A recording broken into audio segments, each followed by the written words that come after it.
PSC example എന്നും ചോദിക്കുന്നതാണ് സംഖ്യകളുടെ തുക കാണുക, ശരാശരി കാണുക എന്നുള്ളത്. ഓക്കെ, അത് വളരെ സിമ്പിൾ ആയി നമുക്ക് പഠിക്കാൻ പറ്റും.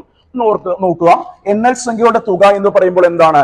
n × n+1/2 ആണ്.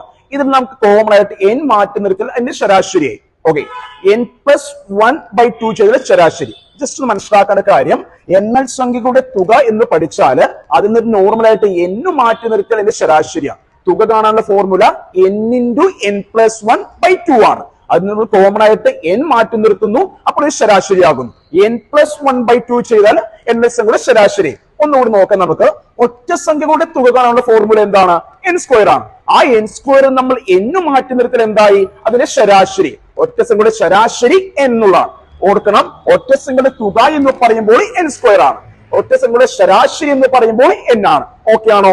അതുപോലെ തന്നെയാണ് ഇരട്ട സംഖ്യയുടെ തുക എന്ന് പറയുമ്പോൾ n × n+1 ആണ്. അതിൽ കോമൺ ആയിട്ട് നമ്മൾ n മാറ്റി നിർത്തുമ്പോൾ n+1 ചെയ്താൽ ശരാശരി. ഇരട്ട സംഖ്യയുടെ ശരാശരി എന്ന് പറയുന്നത് n+1 ആണ്. ഓക്കെ അല്ലേ? ജസ്റ്റ് ഒന്നുകൂടി റിപ്പീറ്റ് ചെയ്ത് പറയുന്നുണ്ട്.